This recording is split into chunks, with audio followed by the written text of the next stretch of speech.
आदरणीय प्रोफेसर सूर्य प्रसाद दीक्षित जी, आदरणीय पद्मश्री विद्याबिंदु जी, प्रोफेसर शैलेंद्र नाथ मिश्र जी,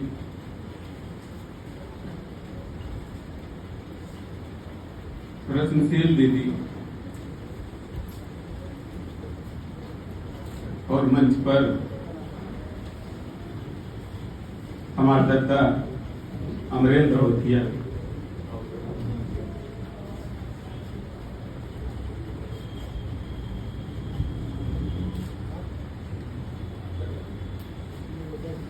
भारतीय जनता की उपस्थित अनुपस्थिति को मैं नमन करता हूं। सभागार में जो लोग उपस्थित हैं सबका हम प्रणाम करता है। अस्भावुक क्षण है कि रंजना दीदी का सुनने के बाद अब खुद को हिम्मत न पड़त है कि कुछ बोली।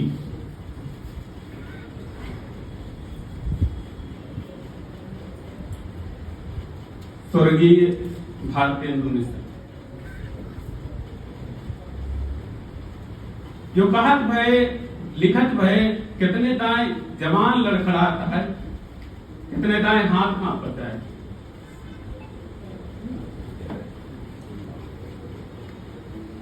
लेकिन यथार्थ है जो झेले पड़ी सबका आदत दाना है। उनसे एक लंबी यात्रा में सहयोग मिला, बहुत सारी चीजें रही जिनका उनके साथ लगातार मिलब रहा। फोन पर लंबी बातचीत होती रही। लखनऊ में उनसे पहली बार मिला रहे एक कार्यक्रम में, और तब न पता रहा यह मुलाकात आखिरी हुई।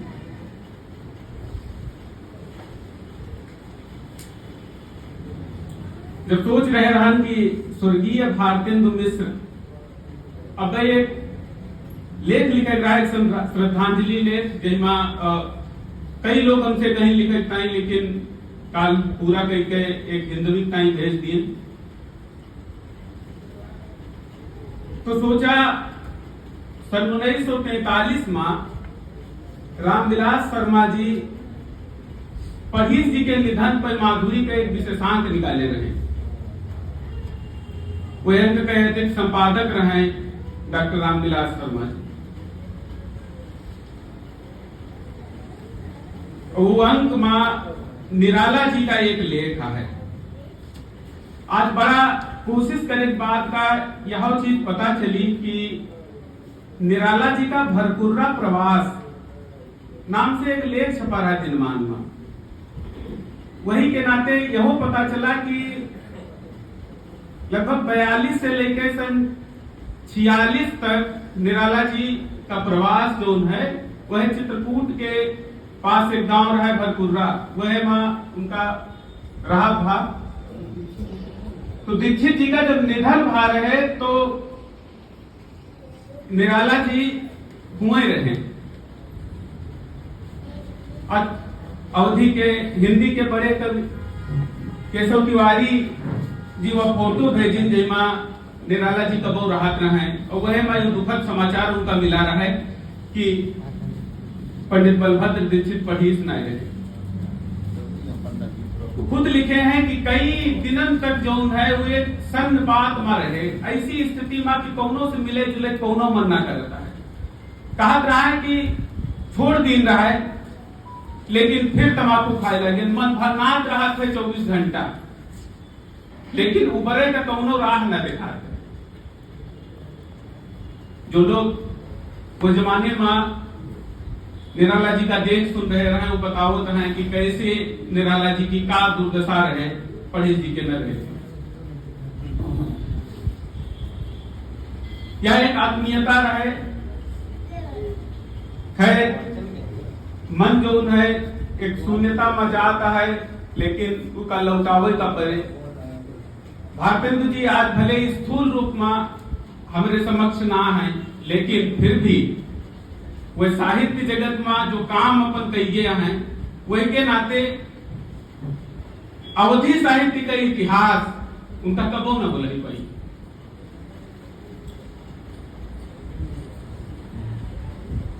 भारतेंद्रता से हमारी बातचीत लगभग 2011-12 से शुरू भय रहा, जब हम बलभद्र दीक्षित पढ़ीर जी के अवधि कविता पर हैदराबाद केंद्रीय विश्वविद्यालय में एमफिल करित रहे। उन्हें दिनंते हमका अमरेंद्र दत्ता से भी बातचीत हो जाए और अमरेंद्र दत्ता और भारतेंद्र दत्ता की या प्रेरणा रही या कोशिश रही कि हमारे जो धूसर में नहीं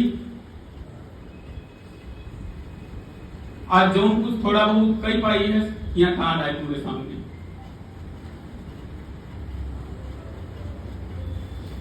तो हम यह कहा चाहिए था कि भारतेंद्र मिश्र के अवधि में अवदान बहुत बड़ा है। हम उनसे लगातार चीजन पर बातचीत करते रहा है। फिर उसके बाद अवधि के एक यात्रा जो शोध वाली चल रही रहा है हैदराबाद में पूरी करके घर लौट आए। लोग के बाद फिर वर्धा केंद्रीय विश्वविद्यालय से महात्मा गांधी अंतर्राष्ट्रीय हिंदी विश्वविद्यालय वर्धा हुआ। एक बार आदरणीय सूर्य प्रसाद दीक्षित जी से भी मुलाकात गए रहे, तो बहुत सारी चीजें बताई, सीखे, समझन। और वो काम जो है 4 साल चला। उस दौरान भारतेंद्र दत्ता से लगातार बातचीत होती रही। शोध सामग्री जुटावे के लिए बहुत श्रम करे पड़ा। जगह जगह जाए पड़े, जो दिवंगत साहित्यकार रहे उनके पास गए कि कुछ मिल जाए। भारतेंद्र दत्ता बताई कि मधुप जी के पास आप जाएं, हुआ जो है कुछ चीजें मिली है, 2-3 मुलाकातें उनसे भई, लेकिन बहुत सारी चीजें, बहुत सारी सामग्री मिल न पाई। लेकिन कई प्रयास हुआ से ना मिल पाई, लेकिन और तमाम चीजों से गांव देहात के उनके चित परिचित नाते रिश्तेदारों के तमाम पुस्तकालय से छोटे छोटी जगह से सामग्री हम जुटाए हैं। और भारतेंद्र दत्ता का भी बड़ा सहयोग हुआ रहा।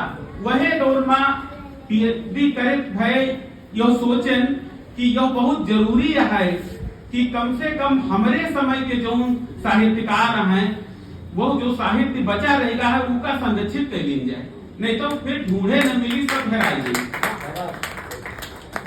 अंजुरी के मोती हमका आज न मिला। आदरणीय सूर्य प्रसाद दीक्षित जी अपनी पुस्तक में जिक्र किया है कि लौकुश दीक्षित के वो किताब 65 में छपी रहा है, शायद अगर हम भूल रहे हैं तो। अब भूमिका रामविलास शर्मा जी लिखे रहे, लेकिन वो किताब कहूं कोनो पुस्तकालय में दिखाई न पड़ी। तो ये तमाम चीजें ऐसी रहे कि आज जो है जो स्थिति से अवधि साहित्य के रचनात्मकता गुजरत है वो बहुत तकलीफ दे रहा है, क्योंकि संरक्षण हमारी मातृभाषा के हमारे जो साहित्यकार हैं, हमारे जो एक तरीके से संस्थाबद्ध तरीके से काम करे वाले लोग हैं, उन्होंने बहुत सारी चीजें छूट गई। और छोट छोट प्रकाशन जो चीजों का छापे वो समय के गर्त में हेराएगा, प्रकाशन बंद हुई गए और चीजें अब ना मिल पाती हैं। और ऑनलाइन आर्काइव पर भी बहुत सारी चीजें आज तक उपलब्ध ना हो पाई। अगर प्रकाशन ना हो वह तरीके से पुस्तक ना पैसा ना खर्च की जा सके, तब तो ऑनलाइन तरीके से बहुत सारी सामग्री जुटाई जाए, रखी जाए। भारतेंद्र दत्ता यह तरीके की अलग पर और काम करें। चिरैया नायक के नेट पत्रिका निकाली, ऊपर बहुत सारी चीजें डालने की कोशिश करें कि नए तरीके से जो आज हमारे समय चल रहा है, नए नए तरीके की समय की जो चुनौती है वह के तहत सिर्फ प्रिंट तरीके से जो छपी हुई किताबें हैं उनकी जगह पर एक ऐसा माध्यम उपलब्ध हो चाहिए जिसका लोग सहज तरीके से हर जगह देख पढ़ सकें। वह की एक योजना में बहुत महत्वपूर्ण तरीके से काम करें। अमरेंद्र दत्ता जो अवधि के अर्धान एक वेबसाइट और एक पत्रिका जो अवधि की पहली ISSN नंबर प्राप्त की भाई पत्रिका है, तो वह पर काम करते रहे दत्ता। बहुत चीजें ऊपर संरक्षित हुई। अब कुछ समय तेरे जो है अब बन रहा है वो पत्रिका, बहुत जल्दी है जो है दत्ता के आग्रह है उसका शुरू करेंगे। तो इन सब चीजों में भारतेंद्र दत्ता की एक सबसे बड़ी खासियत रहा है कि वह कुरान के साथ वह जम के खड़े रहा है, क्योंकि वहां संवेदना रहा है। और नए के साथ में यहाँ वो कब खड़े हो गुरेज न करें, क्योंकि वहां से एक नई दूरी का और सफर तय हो रहा है, जहां नए तरीके की संवेदनाएं हैं, नए तरीके की चुनौती है, नए तरीके का एक इतिहास गढ़ा जाए वहां से, और उनकी ज्यादा जरूरत है, क्योंकि वहां के कंधे पर जो है जो साहित्य आगे और बढ़ी। तो भारतीय जनता दल से तब से बातचीत होती रही, जब पीएचडी करते रहे तो एक योजना बनाई कि एक पत्रिका निकाली, वही के माध्यम से जो है अवधि के साहित्य संरक्षित की जाए। तो एक अंक निकाला, तब से सोच लिया है कि अंक जो है विशेषांक रखब, ताकि एक ऐसी सामग्री जुटे जो एक जगह पर कोई पढ़ा लिखा चाहे तो उसकी एक रास्ता रहा, चीजें होता एक तरीके मटेरियल मिल सके। तब ये चीजें कहा कही क्रांतिदत्ता कहा जरूरी है, यो काम कर है, नौकरी चाकरी झंझट और तमाम तरीके पारिवारिक संघर्ष के बीच में समय बहुत बीतत चला गया। 5-6 साल में जब जो है कुछ जथा पूंजी इकट्ठा में तो सोचा कुछ की जाए, तो सोचन की पत्रिका शुरू कर, तब यार मनहूस खबर कानन में सुनी कि भारतीय जनता एक लाइलाज बीमारी से पीड़ित हो गया है।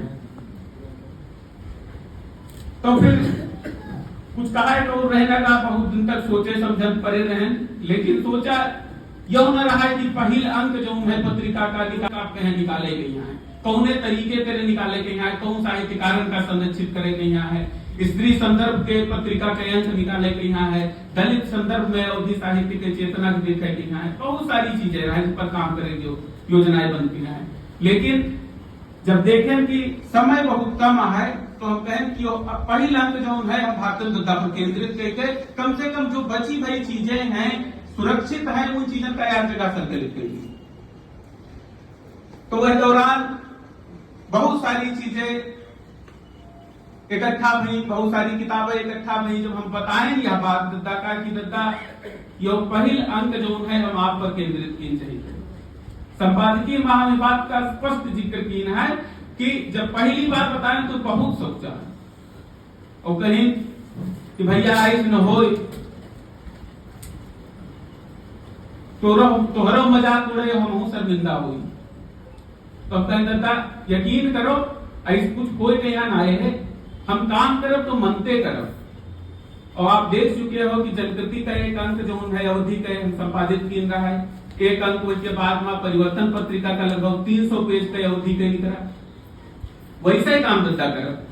तो उनका लागत रहा कि बहुत सारे लोग जो है अवधि के नाते या बहुत पॉपुलर कल्चर ना हो के नाते लोग वह तरीके से पार्टिसिपेट ना करी हैं, लोग ना लिखी हैं। लेकिन जैसे जैसे लोगों का हम भेजत रहे सूचना और फिर लेख आओ लगे, और बहुत सारी चीजें रही कि काफी मेहनत करे के बाद यह तरीके के अंक निकाले में एक सफलता मिली। और जबकि हमका लागत है कि जितने लोगों से हम लिखे कहे रहा है, जितने लोगों की सामग्री हमारा संकलित है, लगभग इतनी छूट गई। कौन कोई कारण बस, कौन कोई समस्या बस, ऐसा ना है कि वो सिर्फ लिखिन ना है, वो लिखा नहीं चाहता है, वो लिखा चाहते रहे हैं, कोशिश करें, लेकिन वो सामने ना आ पावा। हमारी योजना है कि यह तो पत्रिका के पहला अंक है, आगे चल के जब कुछ समय के बाद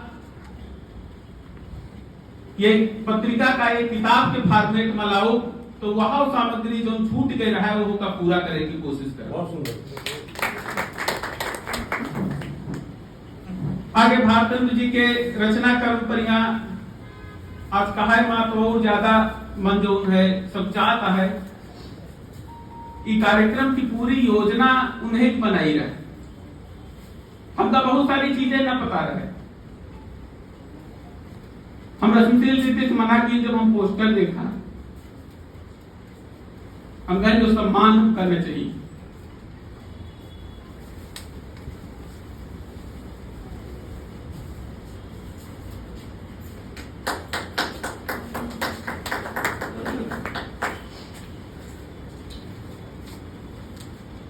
लेकिन दत्ता पहले से तैयार जाते हैं, कुछ कह ना सके। बस यह बात रही कि भारतीय दत्ता जो अवधि में काम करी, अवधि कविता के लेके जो काम करी। पहली किताब दत्ता के पास मात्र 2 प्रति रहा है, उमर से 1 प्रति हमारे पास भेज दी रहा है जो रिसर्च करता है। कसपरजोट पिसाई, एक प्रति सिर्फ उनकी अपनी बची भाई उनके पास रहेगा, दूसरा जो प्रति है वो हमका बेच देता है। बाद में पत्रिका पर जब हम काम किए तो उनके पास जौन सामग्री जितनी रहे वो सब पूरा बंडल बना के भिजवा दिए।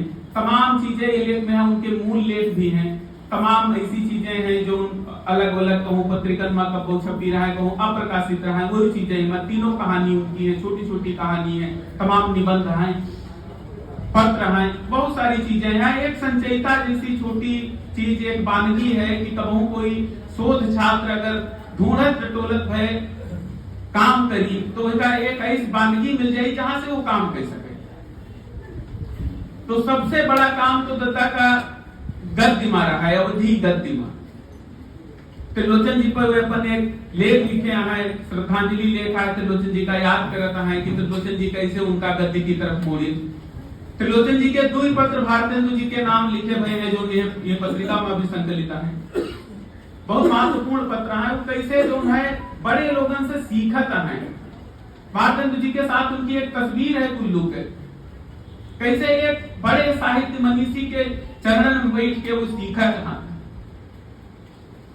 नागर जी के साथ एक तस्वीर है, इन तस्वीरों का हम ढूंढ ढूंढ के पत्रिका में शामिल की। तो दत्ता का अवधि गद्यमा जो काम है वो आज तक हमका ना लागत है कि कोनो अवधि गद्यमा इस तरीके से अभी तक कोई काम करे। और जब बात हम कई उनके लेखन की टिप्पणी में पुनरावृत्ति हमसे भाई एक दो जगह, लेकिन बार बार उनका कहा ही पड़ता है। जिसे शुक्ल जी आचार्य रामचंद्र शुक्ल तुलसीदास जी पर लिखत है, तो राम सीता और लक्ष्मण के वन गमन वाला प्रसंग है और तुलसीदास पर लिख रहे हैं, तो रामचंद्र शुक्ल बार बार ऊपर लिखत है कि माफ कीजिएगा, मैं यह प्रसंग मुझसे बार बार आ ही जा रहा है। उस प्रसंग का वो बार बार वो जिक्र करता है। वैसे है हम कहा चाहिए कि अवधि गद्य के नाते जो बात जो काम कही गया है वही के नाते हम वह कहा चाहिए जब बलभद्र दीक्षित पढ़ीस अपन एक किताब जो संपादित कह रहे हैं मोनोग्राफ, तो उमा पढ़ीस जी का जो काम है, पढ़ीस जी का जीवन है, जैसा हम सब जानते हैं यहाँ कितना क्रांतिकारी व्यक्तित्व रहा और कैसे पढ़ीस जी का जीवन कितना जबरदस्त संघर्षण में पला बढ़ा। पढ़ीस जी का जिस जीवन रहा, भारतेंदु दत्ता का जीवन लगभग वह तरीके के संघर्षण में रहा। कई तरीके की चुनौतियां हैं। अब तो आप लोगों का पता चली जब भारतेंदु दत्ता से हम एक सफलता पाए, उनके आखिरी दिन में उनसे हम जिक्र की रहा है, पहले 2 साल पहले लगभग हम कहे दत्ता अपन आत्मकथा लिख दी, तो वो लिखे मैं यहाँ शुरुआत कर दी, हमारे आग्रह स्वीकार करें और आत्मकथा लिखे। लेकिन बात भैया की वो शुरुआत करें, जब हमसे मांगा तो कहेंगे यार हम शुरुआत वाला हिस्सा तो हिंदी में लिखा है, तो हम कहे अरे दत्ता उनका अवधि में लिखा है। अवधि में आज तक कोई आत्मकथा लिखी है न गई। एक लिखी गई रहा है किस्सा सीताराम पांडे, वह किताब जो है अवधि मूल में रहा है, लेकिन को हराए गए और जो अंग्रेजी में लेफ्टिनेंट कर्नल का अनुवाद करी रहन सेना के जवानों को पढ़ावे के लिए वो अनिवार्य पुस्तक रहा है, वो अंग्रेजी वाली बची रह गई, अवधि वाली हराए गई। उसके बाद का कोई पत्रिका कोई लिखता ही नहीं, अवधि में कोई आत्मकथा हमारी नजर में रहा है। हो सके जो हमारे संकोच हो, पढ़े लिखे कम हुई, लेकिन हमका कोई आत्मकथा न मिली अवधि में। तो हम कहा चाहिए है कि कई अवधि की ऐसी विधा है जिनके प्रस्थान बिंदु है भारतेंदु मिश्र।